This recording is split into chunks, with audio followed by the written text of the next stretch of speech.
જય શ્રી કૃષ્ણ ફ્રેન્ડ્સ, આજે આપણે પૌવામાંથી મસ્ત ક્રિસ્પી ટેસ્ટી ને હેલ્ધી નાસ્તો બનાવશું. હેલ્ધી એટલા માટે થશે કેમ કે આપણે આમાં બહુ બધા વેજીટેબલ્સ નાખીએ છીએ, એટલે ખાવાની મજા આવી જશે અને ઓથેન્ટિક સાઉથ ઇન્ડિયન ફ્લેવરનો બનશે અને બનાવવું ઇઝી છે. સો બનાવવાનું શરૂ કરીએ. બટાકા પૌવા માટે આપણે જે થીક પૌવા વાપરીએ છીએ એ પૌવા લઈએ છીએ અને અડધો કપ પૌવા લીધા છે અને આને આપણે 2-3 વાર પાણીથી ધોઈ કાઢશું. આ ક્વિક અને ઇઝી રેસીપી છે, તમે સ્ટેપ બાય સ્ટેપ ફોલો કરજો, ઝટપટ થઈ જાય છે. હવે 2-3 વાર આને બરાબર પાણીથી ધોયા પછી પાણી એમાંથી કાઢીએ. સો અહીંયાથી મેં પાણી કાઢ્યું છે. હવે અંદર એડ કરશું 1 કપ રવો.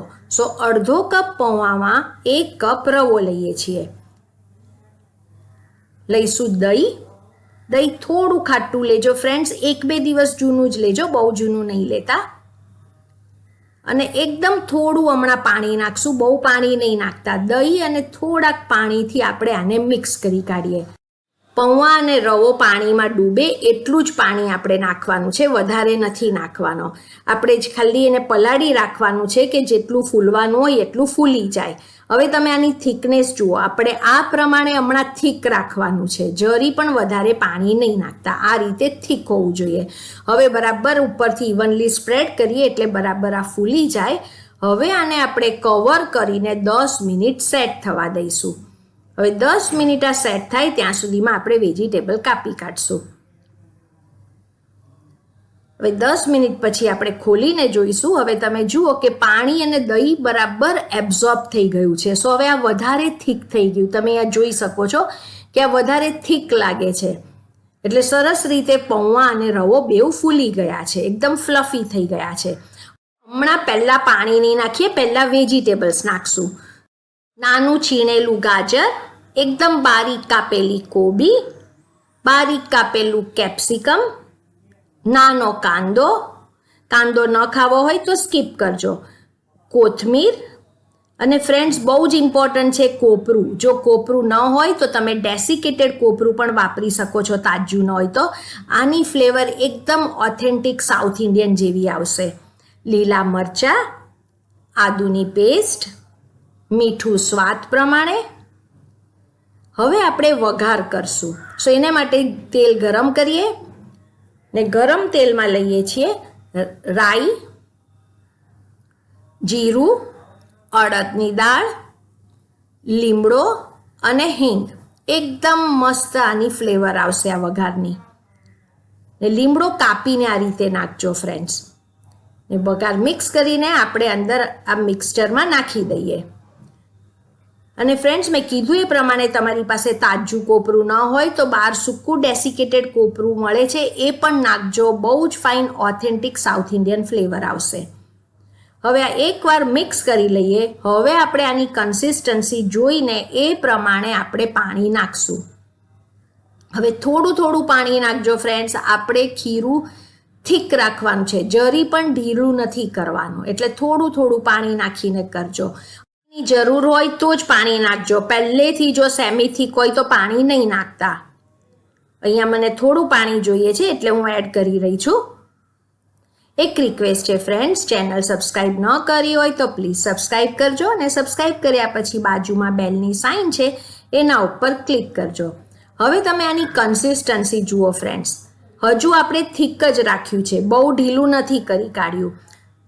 અને જો ઢીલું થઈ ગયું હોય તો તમે 2-3 ટેબલ સ્પૂન આમાં રવો પણ નાખી શકો છો, પણ થીક આ પ્રમાણેની કન્સિસ્ટન્સી કરજો ફ્રેન્ડ્સ. તમે આ જોઈ શકો છો, આ પ્રમાણેની થીક કન્સિસ્ટન્સી રાખજો, એકદમ ઢીલું નહીં કરતા. સો બધું મિક્સ કર્યા પછી એકવાર ટેસ્ટ કરી લેવાનું. જો તમને તમારા ટેસ્ટ પ્રમાણે કંઈ સ્પાઇસીસ એડ કરવા હોય તો કરી શકો છો. હવે ઈનો જ્યારે તમે બનાવવા તૈયાર હો ત્યારે જ નાખવાનો. 1 ટીસ્પૂન ભરીને ઈનો લેવાનો છે અને એક જ ડિરેક્શનમાં આને ફેરવજો તો ખાવાની તો મજા આવી જાય. અને આ એકદમ પરફેક્ટ ન્યુટ્રિશિયસ બને છે કેમ કે આપણે આમાં વેજીટેબલ્સ નાખ્યા છે. અને ફ્રેન્ડ્સ, વેજીટેબલ્સ તમારી પાસે જે હોય એ પ્રમાણે તમે એડ કરી શકો છો. સો હવે ઈનો નાખ્યા પછી પણ તમે આ કન્સિસ્ટન્સી જુઓ કે થીક જ છે.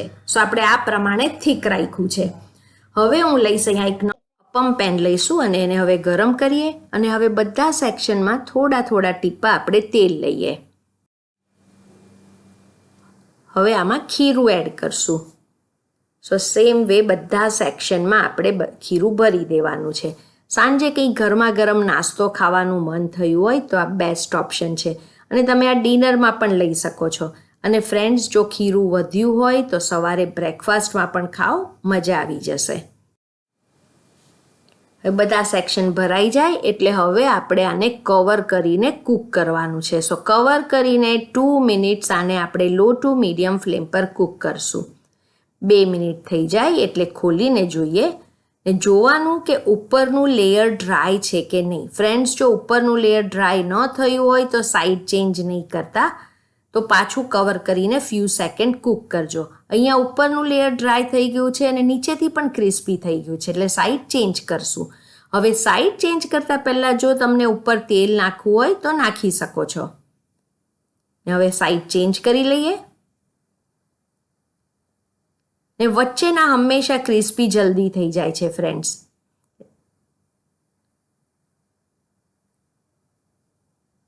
હવે આ રીતે બધી સાઈડ ચેન્જ કરી લીધા પછી પાછું આપણે આને કવર કરીને 2 મિનિટ માટે કૂક કરીને હવે આ જે બીજી સાઈડ છે એને પણ આપણે થવા દઈશું. એટલે બીજી સાઈડને પણ 2 મિનિટ આપણે કૂક કરશું. 2 મિનિટ થઈ જાય એટલે ખોલીને જોઈએ. હવે જોવાનું કે બીજી સાઈડ પણ ક્રિસ્પી થઈ છે કે નહીં. જો ક્રિસ્પી ન થઈ હોય તો હવે ઢાંક્યા વગર જ એને હવે કૂક કરવાની છે અને અહીંયા તમે જોઈ શકો છો કે સરસ રીતે ક્રિસ્પી થઈ ગઈ છે. હવે બધી પાછી સાઈડ ચેન્જ કરીએ. તમે આ જુઓ કે બેઉ સાઈડથી ફાઇન ક્રિસ્પી થઈ ગઈ છે. ફ્રેન્ડ્સ, આ તમે બનાવતા બનાવતા ખાઈ લેશો એટલા ફ્લેવરફુલ છે. ને હવે આપણે એને આ જ રીતે કૂક કર્યા કરશું ને તમને જેટલું ક્રિસ્પી કરવું હોય એટલું કરવાનું, પણ ઢાંકવાનું નથી. ઢાંકવા વગર આપણે કરવાનું છે. થોડી થોડી વારે સાઈડ ચેન્જ કરતા જવાનું અને બેઉ સાઈડથી ક્રિસ્પી કરવાના. એકદમ મસ્ત બને છે ફ્રેન્ડ્સ. સો અહીંયા બેઉ સાઈડથી સરસ ક્રિસ્પી થઈ ગયા છે. રેડી ટુ સર્વ છે.